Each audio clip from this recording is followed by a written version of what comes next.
आगे देखिए गाय, गांधी और कदर।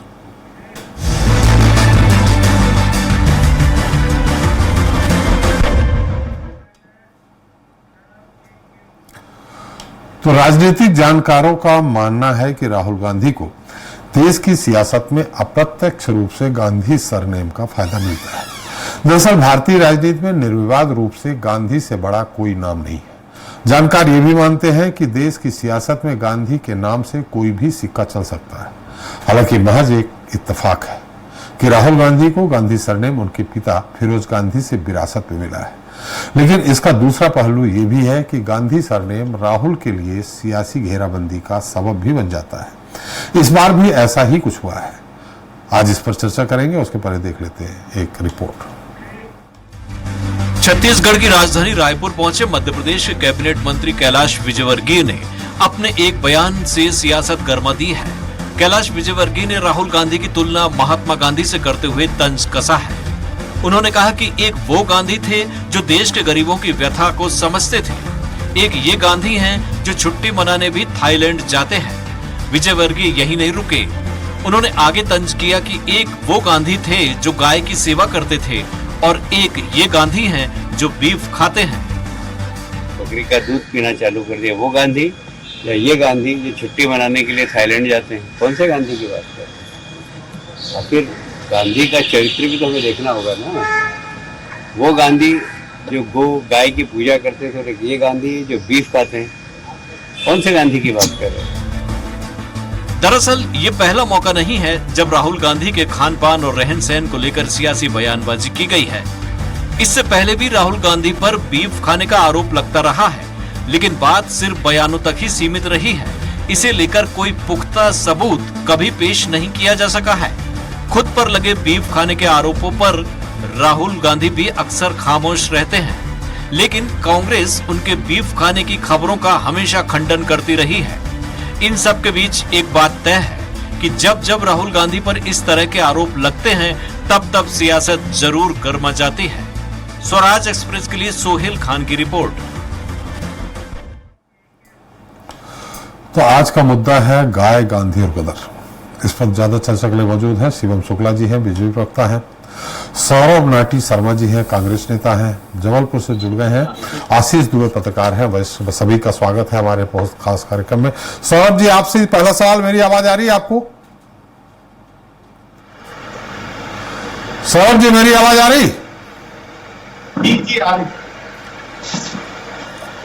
आपकी आवाज हम तक सही ढंग से नहीं पहुंच रही। किसकी? मेरी? हाँ सौरभ जी, आपकी। मेरी आवाज ढंग से नहीं पहुंच रही जी।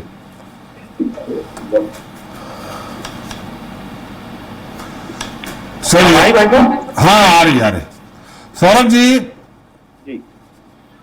कैलाश विजयवर्गीय जी ने कहा है कि एक वो गांधी थे जो गाय की पूजा करते थे और ये गांधी हैं जो बीफ खाते हैं। देखिए, इसमें मेरे को बड़ा कैलाश एक मास तनाव से गुजर रहे हैं। मोहन यादव जी इस प्रदेश के मुख्यमंत्री बन गए। एक बहुत बड़ा सपना कैलाश विजयवर्गीय जी ने देखा था कि शिवराज सिंह जी को कमजोर करके हटाया जाए, मैं मुख्यमंत्री बनूंगा। बीच बीच में उनके कई लोग रहते थे, वो प्रधानमंत्री तक के ख्वाब देखते थे और डिमोशन होके उनका आज वो मध्य प्रदेश की सरकार में मंत्री है। तो ये उनका एक फ्रस्ट्रेशन है जो इस तरीके के बयान देते हैं। मैं तो कहना चाहता हूँ राहुल गांधी का तो आप थोड़ी ना आपने उनको बीफ खाते देखा, ना बीफ खाने के लिए प्रोत्साहित करते देखा। आपके जो सेंट्रल मिनिस्टर हैं किरण रिजिजू, आप उनसे बात कर लीजिए। आप उनको पहले अपनी पार्टी से अलग कर लीजिए। जो एलानिया बोलते थे बीफ खाइए, मैं बीफ खाता हूँ, बीफ खाना चाहिए। अपनी पार्टी के आप आला कमान से सवाल पूछे। जो बीफ की जो एक्सपोर्ट करने वाली कंपनियां होती हैं उनसे एलानिया चंदा लेने का काम करते हैं। इसमें कोई कैलाश विजयवर्गीय ने जो कहा है कोई नई बात नहीं। बीच बीच में उनके तरफ से ऐसे बहकाऊ तरीके के बयान आते रहते हैं। एक उम्र की अवस्था भी और थोड़ा उनके अंदर एक फ्रस्ट्रेशन बना हुआ है। जिस तरीके से भारतीय जनता पार्टी ने उनको दरकिनार करा है, ये थोड़ा मानसिक तनाव से वो गुजर रहे हैं, तो कभी भी कुछ भी वो कह देते। चलिए, कभी भी कुछ भी कह देते हैं। शिवम जी, मेरी आवाज आ रही है आपको? जी सर, मुझे आ रही है आपकी आवाज। शिवम जी, अभी जो हमारे साथ नाटी शर्मा जी हैं उन्होंने आपको तो बताया कि कैलाश जी का ये फ्रस्ट्रेशन है। अब रहा सवाल बीफ की बात, तो उन्होंने किरण रिजिजू जी का नाम लिया है। मैं आपको और बता दूं कि जुलाई 2021 में मेघालय के मंत्री, जो आपके मंत्री हैं सनबोर सुलई जी, उन्होंने बीफ खाने की बात स्वीकार करी थी। खुद आपके संघ के बहुत बड़े पदाधिकारी 2015 में मनमोहन वैद्य जी ने कहा था कि जो बीफ खाते हैं वो भी शाखा में आ सकते हैं। तो अब ये बीफ को लेकर के राजनीतिक मुद्दा क्यों बनाया जा रहा है? रिजिजू जी का तो उन्होंने बताया। देखिए, सबसे अव्वल बात यह है कि जब हम बीफ के विषय पर चर्चा करते हैं तो हमें समझना होगा कि बीफ में कई सारे कैटेगराइजेशन होते हैं। जिस गाय की हम पूजा करते हैं, जो हमारे लिए आराध्य है, अगर कोई व्यक्ति उस गाय का सेवन करता है तो उसके लिए न धर्म इजाजत देता है, न उसको जो उस ब्रीड की गाय है उसके प्रोटेक्शन के लिए हमारे संविधान में भी विशेष प्रावधान किया गया है। कोई ऐसा डायरेक्ट प्रोविजन नहीं है, लेकिन इसके बावजूद यह किसी भी कल्याणकारी राज्य का कर्तव्य है कि वह गौवंश के कहीं न कहीं संरक्षण के लिए हर संभव तरीके से प्रयत्नशील है। तो भारतीय जनता पार्टी की सरकार उसका अनुसरण करते हुए लगातार जो हमारे संविधान में एक व्यवस्था निमित है उसके अनुसार अपने कर्तव्यों का निर्वहन कर रही है। वहीं कांग्रेस पार्टी की सोच और मानसिकता देखेंगे तो इनके यूथ कांग्रेस के कार्यकर्ता अपना विरोध प्रदर्शन करने के लिए सड़कों पर आकर के गौवध करने का काम करते हैं। हमारे संज्ञान में वो पूरा विषय है। इंदिरा जी ने जब गौ रक्षा को लेकर के आंदोलन चलाया जा रहा था स्वामी करपात्री जी के महाराज के नेतृत्व में, तो हमने देखा था कि किस प्रकार से गौ सेवकों के ऊपर गोलियां चलवाने का एक विभत्स पाप किया था। तो यह तमाम चीजें इतिहास में जो दर्ज है और उसी अपनी जो एक मानसिकता, वो संसद घेरने जा रहे थे। संसद को जब घेरेंगे तो किसी न किसी तरह से तो पुलिस रोकेगी उनको ना। देखिए, आज कांग्रेस पार्टी लोकतंत्र की दुहाई देती है, तमाम तरीके की बातें करती है, लेकिन आप देखिए जब सरकार में थे तो किस प्रकार से साधु संत महात्माओं के साथ इन्होंने विभत्स तरीके से अत्याचार किया। अब ऐसा तो था नहीं कि साधु संत महात्मा कोई हथियार लेकर के कोई देश की संसद, देश की सुरक्षा के ऊपर बहुत गंभीर खतरा उत्पन्न करे। उनकी एक छोटी सी मांग थी, गौ हत्या को लेकर के उनके अपनी कहीं न कहीं विभिन्न तरीके की उनकी मन में धारणाएं थी, उसका सरकार को निराकरण करना चाहिए था, लेकिन उन्होंने गोलियां बरसाने का काम किया। और इसके पश्चात भी कांग्रेस पार्टी का जो एक घोषित लक्ष्य रहा है वो लगातार हिंदू मान्यताओं को खंडित करने का रहा है। उन्होंने गौवंश का विषय जो है उसको पूरी तरीके से सनातन धर्म का मजाक और उपहास उड़ाने के रूप में प्रयोग किया। और हमने देखा है कि कांग्रेस पार्टी समय समय पर जो उनकी परंपरा चली आ रही थी उसको राहुल गांधी ने आगे बढ़ाने का काम किया। राज्य कैलाश जी बात करें, जो व्यक्ति सावन जैसे पवित्र माह में जब हिंदू कोई सनातनी व्यक्ति लहसुन प्याज तक खाना, और कहीं ना कहीं जो लोग भी बहुत धार्मिक आस्था से जुड़े हुए होते हैं उसमें कोई समझते तो वह मांस का भक्षण कर रहा है। तो हम तो राहुल गांधी जिस प्रकार, जिस सोच, जिस मानसिकता के साथ ग्रसित है, तो पूरे विश्वास के साथ कह सकते हैं कि वह तो इस प्रकार के तत्वों के समर्थन में होंगे। उनकी पार्टी में पद लेने का क्राइटेरिया ही यही है कि आप सनातन को कितना अपमानित कर सकते हैं। मतलब शिवम जी, आपका कहना है कि बीफ के जो आपने परिभाषित किया वो ये कहा कि चाहे मनमोहन वैद्य जी हो, चाहे मेघालय के मंत्री रहे, आप तो बस इतना बता दें कि किरण रिजिजू के जो बयान थे उससे आप सहमत हैं। सौरभ जी आपका समय आएगा तब आप कहिएगा, मैं आपके पास आ जाऊंगा। शिवम जी की बात करने से सवाल मैं कर रहा हूं आपकी तरफ से उनसे। कांग्रेस संगठन से पहुंच गए, जवाब नहीं है इनके पास। अरे सौरभ जी एक मिनट, ये मंच नहीं है, आप वो अपनी बात कह लें, हम आपके पास आएंगे, आप फिर अपना प्रत्युत्तर जो भी आपको प्रश्न करना है वो कर लीजिएगा। एक सवाल हम शुक्ला जी आपसे करना चाह रहे हैं कि मतलब जो बीफ की बात रिजिजू जी ने कही, जो मेघालय के मंत्री सनबोर सुलई जी ने कही, या मनमोहन वैद्य साहब ने कहा कि बीफ खाने वाला भी संघ में आ सकता है, वो गाय से हट करके अन्य बातों के लिए कहा। बीफ में कई चीजें आती है, कई जानवर आते हैं। देखिए, स्वाभाविक तौर पर भी, और अगर कोई व्यक्ति सनातनी आस्था और परंपरा से नहीं जुड़ा हुआ है तो उसका जो बीफ, गौ मांस इत्यादि चीजों के लिए जो भावनाएं होंगी वह उस रूप में नहीं होंगी। लेकिन राहुल गांधी जी एक और दावा तो कहीं ना कहीं वो ब्राह्मण वर्ग से होने का करते हैं, जनेऊधारी अपने आप को बताते हैं, अपने गोत्र को भी वह सार्वजनिक करते हैं, और दूसरी ओर उनका जो परंपरा, पद्धति और सोच विचार है वह पूरी तरीके से पूरी परंपरा के विरोध पर आधारित है। एक और गांधी जी थे जो अपना ऐश्वर्यपूर्ण जीवन साउथ अफ्रीका में छोड़ करके देश की सड़कों पर आ गए और स्वराज का आंदोलन चलाना का काम उन्होंने किया। वो गांधी जी से ये इनको विरासत में फिरोज गांधी उनके फादर लिखते थे तो वो गांधी लिख रहे हैं, इसमें गांधी से और उन गांधी से क्यों तुलना कर रहे हो आप? लेकिन जो सरनेम इन्होंने चुराने का काम किया, इनका जो पारिवारिक सरनेम था वो गांधी था, और विरासत इन्होंने गांधी जी की लेने का षड्यंत्र किया। जो महात्मा गांधी जी जिनका पूरा दर्शन था वह सनातन परंपरा, सनातन संस्कृति, गौ सेवा और हिंदू धर्म की जितनी भी पर आधारित था उसको खंडित करने का काम आज राहुल गांधी कर रहे हैं। मैं रोक रहा हूं आपको, आशीष जी आपके पास आ रहा हूं। जी नाटी शर्मा जी, आप कुछ कह रहे थे, थोड़ा प्रश्न कर रहे थे, कर लीजिए। देखिए, पहले तो मैं इन महोदय जी से कहना चाहता हूँ, आप गांधी जी को इतना स्मरण कर रहे हैं, गांधी जी को इतना याद कर रहे हैं, गांधी जी सनातनी थे, निसंदेह, तो गांधी के हत्यारे को क्यों पूछते हैं? आप जब गांधी जी को याद कर रहे हैं तो एक बार सुनिए अभी देखिए आपको शिवम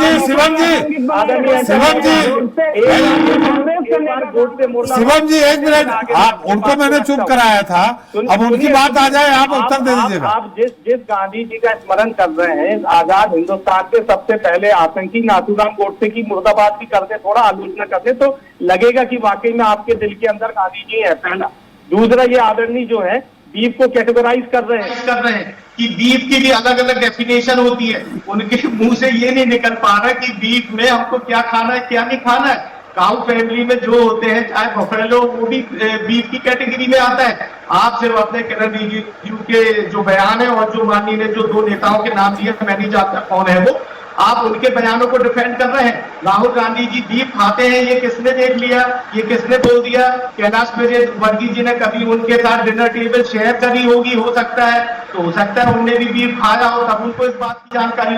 मैं बार बार बोल रहा हूँ, साफ तौर पे मानसिक दिवालियापन से जूझ रहे हैं माननीय कैलाश विजयवर्गीय जी, और कई ऐसे वयोवृद्ध नेता है भारतीय जनता पार्टी के, जिनका अपना जो आगे का जो भविष्य है, आगे की जो वृद्धावस्था है, वो उनको संकट में दिख रही है, तो इस तरीके के बयान देते हैं। कहीं हिंदू मुस्लिम पे बयान देते हैं, कहीं गाय बकरे पे बयान देते हैं, कहीं हरा केसरिया पे बयान देते हैं, और ये बयान इसलिए देते हैं कि जो मूलभूत मुद्दे हैं इस देश के, मूलभूत जरूरतें हैं इस प्रदेश की, जो भ्रष्टाचार इस प्रदेश में चल रहा है, उस पर एक पर्दा डल जाए और लोग उस तरफ ध्यान न दे, गाय बकरा और इसमें सब पड़े। चलिए नाटी जी थोड़ा सा रोक रहा हूँ, आशीष जी की टिप्पणी आ जाए। आशीष जी की वरिष्ठ पत्रकार है आशीष जी। पार्टी ने जिस तरीके से बीफ एक्सपोर्ट कंपनियों से चंदा दिया है, साफ तौर से दिखाता है कि इनकी सरकार बीफ के मामले में, बीफ व्यापार को बढ़ाने में बहुत आगे बढ़ के काम करने का काम करती, क्योंकि इनके जितने नेता हैं, अधिकतम नेता जो है वो बीफ का सेवन करते हैं। चलिए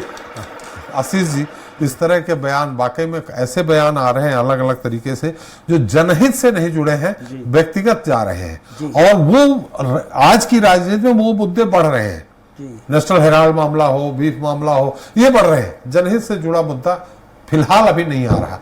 क्या आप देखते हैं वर्तमान राजनीति में? बिल्कुल ये बात सही है कि ये एक तो वक्फ वाला कानून, नेशनल हेराल्ड का मुद्दा, कांग्रेस का गुजरात का अधिवेशन, और इस सारी और कुछ उस तरह की और जो घटनाक्रम है, और उसके बाद ये बयान, तो ये सारा एक सिलसिला है पिछले एक आध महीने से, जिसकी कोई बहुत उत्पादकता या प्रोडक्टिविटी ऐसा कुछ नहीं है कि जो समाज या इसके लिए काम आए। जैसा आप कह रहे हैं, सही बात है, लेकिन ये जो राहुल गांधी वाला जो बयान आज का है, या जो कैलाश विजयवर्गीय का है, ये भाजपा के उस संगठित हमले को की तौर पर भी देखा जा सकता है जो राहुल गांधी के विदेश में दिए गए बयान के बाद शुरू हुए। तो ये सारी चीज़ों की एक पूरा क्रम है, उस तरह से चीज़ें हैं। ये सियासी ज़्यादा है, इसमें बहुत ज़्यादा तर्क वितर्क और इस तरह की चीज़ें और तथ्य जैसी चीज़ें नहीं हैं। दूसरी बात यह है कि जीवन शैली हो, या व्यवहारिकता हो, या आचार विचार हो, या धर्म हो, ये सब एक साथ कैसे जोड़े जा सकते हैं? ये तो सवाल ही नहीं है।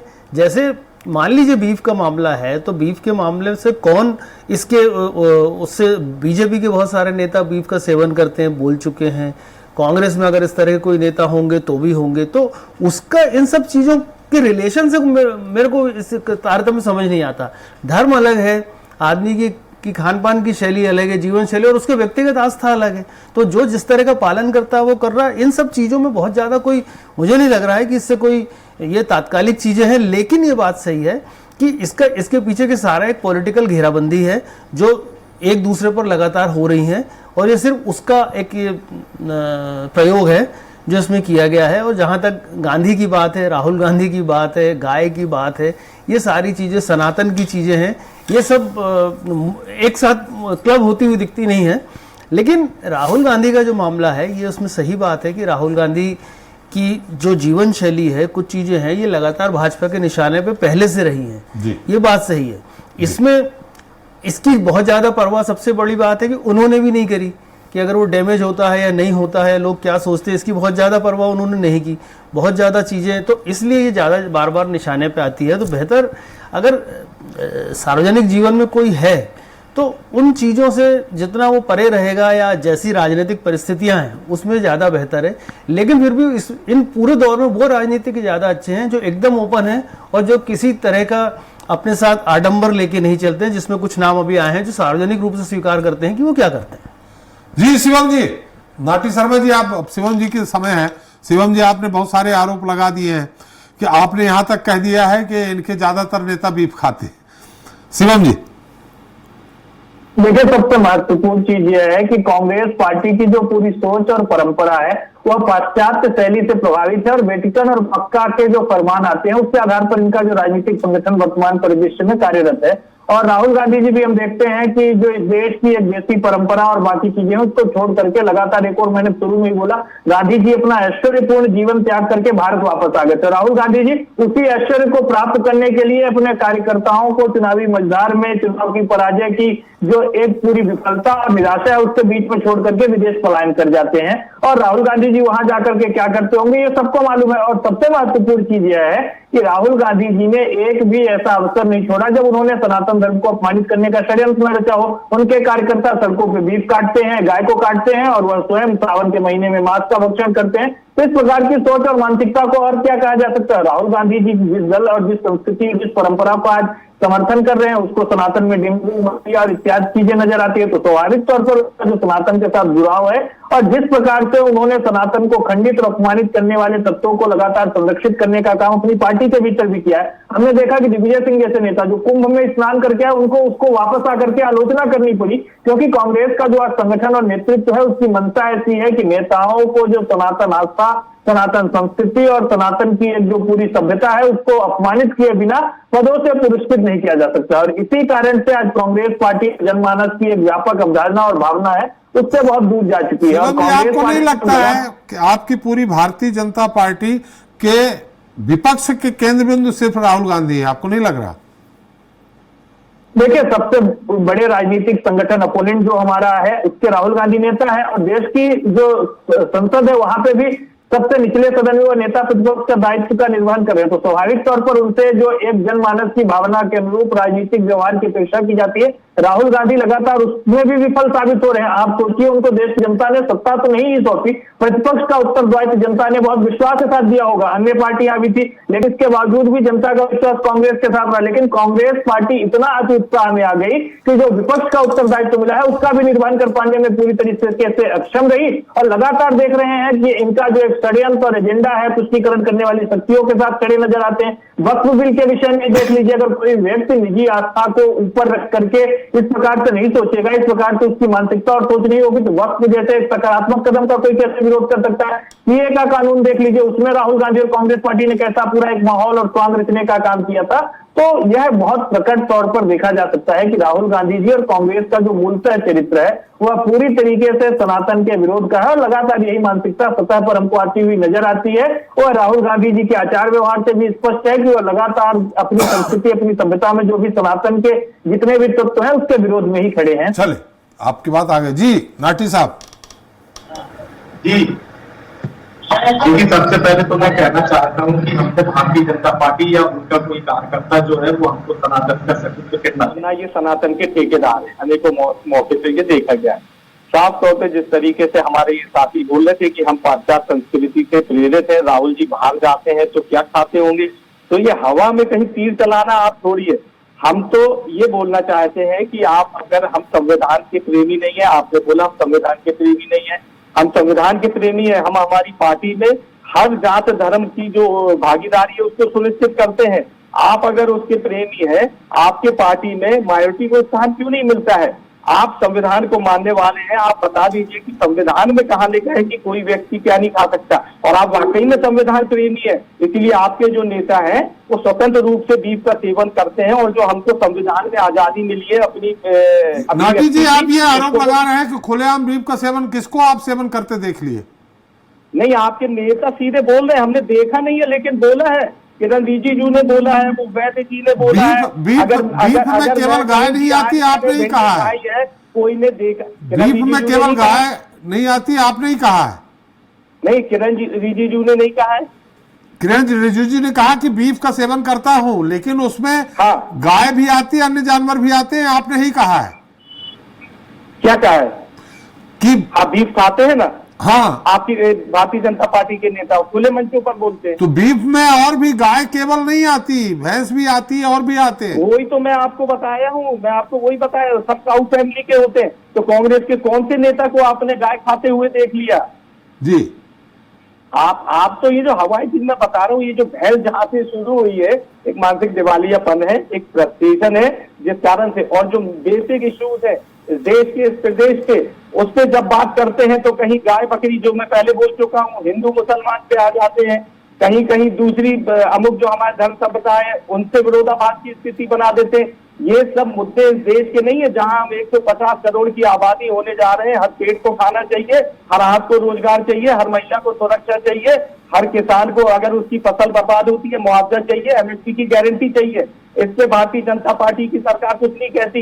मैं फिर कहना चाहता हूं, आप गांधी जी को आज इस मंच पे याद कर रहे हैं, उनको स्मरण कर रहे हैं, हमको बड़ी अच्छा लग रहा है, लेकिन ऐसे अहिंसावादी गांधी की जिसने हत्या करी थी, उस व्यक्ति की आप मुर्दाबाद नहीं कर रहे, उसकी आलोचना नहीं कर रहे, तो साफ तौर पे आपकी ये जो दोहरी नीति है ये समय समय से निकल के सामने आती है। गांधी जी बकरी का बड़ा इसने करते थे, जानवरों पे इसने, गाय से इसने करते थे, बकरी का दूध पीते थे, अच्छी ये सब बातें आ गई, लेकिन गांधी जी की जब हत्या हुई वो उस पर आपको याद नहीं आ रहा, उस पर आप कुछ नहीं बोलेंगे। चलिए नाटी जी, जी आपकी बात आ गई। सौरभ, जो समय कम है, एक सीमा है समय की। जी शिवम जी, बहुत संक्षेप में। देखिए, सबसे महत्वपूर्ण चीज यह है कि पूरी चर्चा में हमने तो गांधी जी पे ही बात करने का प्रयास किया। गोडसे को प्रासंगिक बनाए रखने का काम कांग्रेस पार्टी करती है। और दूसरा जो सबसे महत्वपूर्ण विषय है, देखिए, भारतीय जनता पार्टी मानती है कि नाथूराम गोडसे ने सिर्फ और सिर्फ गांधी जी के विचार जीवन थे, लेकिन कांग्रेस पार्टी ने जिस हिसाब से राजनीति की और जिस सोच को चरितार्थ करने का काम किया, उसने गांधी जी के विचारों को भी तिलांजलि देने का षड्यंत्र रचा। और यही कारण है कि आज कांग्रेस पार्टी गांधी जी की सोच, विचारधारा और उनकी मानसिकता को करके पूरी तरीके से जिन्ना के नक्शे कदम और रास्ते पर चलने के लिए पूरी तरीके से आगे बढ़ रही है। और जनता ने भी इनको लगातार आईना दिखाने का काम किया है। लोग जब भी इस प्रकार से राजनीतिक रूप से हाशिए पर चले जाते हैं तो लगातार मोर्चे के माध्यम से अपनी राजनीतिक स्वार्थ को सिद्ध करने का प्रयास करते हैं। अगर आज हम गांधी जी की चर्चा करें तो आप गांधी जी के जो विचार है उससे बताइए ना, कांग्रेस की चल पा रही है सनातन के विरोध की मानसिकता है, गांधी जी की सोच थी, गांधी जी को सामने लेके आते हैं। आप गांधी को मानने वाले नहीं है, आप गोडसे को मानने वाले हैं। विकेंद्रीकरण की सोच को, सनातन संस्कृति और आस्था को सम्मान देने का विषय हो, या समाज के गांधी जी के आदर्शों को लेकर के चलने का काम भारतीय जनता पार्टी की सरकार प्रधानमंत्री जी के नेतृत्व में कर रही है। और ये खुशी की परिणति है जो आपके नेता जो है इस तरीके के अंदर आप दोनों लोगों ने क्या क्या कहा, दर्शक कोई नहीं सुन पाया। आपने भी नाटी साहब, शिवम जी, आप भी जो भी कुछ कहा है दर्शक नहीं सुन पाए हैं, क्योंकि आप दोनों लोगों की आवाज गूंज रही है। धर्मनिरपेक्ष सोच कभी इसको बर्दाश्त नहीं होने देगी। चलिए नाटी जी, समय मेरा समाप्त हो गया है। कभी बर्दाश्त नाटी जी, समय समाप्त हो। आशीष जी, चलते चलते इस पूरे मुद्दे में और इसी तरह की राजनीति के आगे तक भी चलती रहेगी। मुझे लगता है कि आने वाले समय में जो वो इसी तरह के मुद्दे उठेंगे, निश्चित तौर पर इस तरह के ही मुद्दे उठेंगे और इसी तरह के मुद्दों को देख कर, फेंक कर उसकी लहरों को गिनने की कोशिश की जाएगी, उसके असर को भांपने की कोशिश की जाएगी। ये जो बयान है ये भी उसके भांपने की कोशिश है। और ये दोनों के दो जो भाजपा और कांग्रेस, उनके राजनीतिक चरित्र से मेल खाने वाले वो हैं, क्योंकि एक समय में कांग्रेस की जो राजनीति थी वो हिंदू और सारी पार्टियों को लेकर मध्य मार्ग की राजनीति थी और वो 80 के दशक के आखिरी तक चली और ठीक रही। उसके बाद बीजेपी ने उस पर आधिपत्य जमाया और बीजेपी जब इस तरह की बात करती है तो वो अपने उस वर्ग के बहुत करीब आने की कोशिश करती है और काफी कामयाब भी हो जाती है। और कांग्रेस उसमें जो है कई बार जो है बीजेपी के सामने ऐसे मामलों पे कमजोर हो जाती है। तो बेहतर ये है कि कांग्रेस या बीजेपी जो भी है ये अपनी अपनी लाइनों पे चल रहे हैं, लेकिन कांग्रेस को इस डैमेज से बचने के लिए या इस तरह की चीज़ों से बचने के लिए अभी बहुत सारी चीज़ों पर सुधार करना तो होगा। लेकिन ये जो मुद्दे हैं, जिस तरह की ट्रेंड है राजनीति का, ये अगले 2.5 साल ऐसे ही चलेगा, क्योंकि बहुत सारे महत्वपूर्ण जगहों पर चुनाव होने हैं। चलिए, समय भी समाप्त हो गया। बहुत बहुत धन्यवाद शिवम जी आपका, सौरभ नाटी शर्मा जी आपका और आशीष जी आपका हमारे साथ चर्चा में शरीक होने के लिए, अपना समय देने के लिए। तो आज हमने चर्चा की भाजपा के उस आरोप की जिसमें एक बार फिर राहुल गांधी पर निशाना साधा गया है। वैसे ये कोई पहला मामला नहीं है जब राहुल गांधी के खान पान और रहन सहन को लेकर भाजपा ने सवाल खड़े किए। इससे पहले भी राहुल गांधी के निजी जीवन पर सियासी हमले हो चुके हैं। दरअसल कांग्रेस की मौजूदा सियासत में राहुल गांधी इकलौता ऐसा चेहरा है जिस पर कांग्रेस दांव खेल रही है और ये बात भाजपा भी अच्छे से जानती है। भाजपा ये भी जानती है कि अपनी रणनीति के केंद्र में राहुल को रखकर वो समूचे कांग्रेस को निशाना बना सकती है, तभी राहुल गांधी बार बार भाजपा के निशाने पर आ जाते हैं। बहरहाल ये देखना दिलचस्प होगा कि विरोधियों के उठाए सवालों से राहुल गांधी कैसे निपटते हैं और कांग्रेस अपने नेता को कैसे डिफेंड करती है। आज के लिए इतना ही। नमस्कार।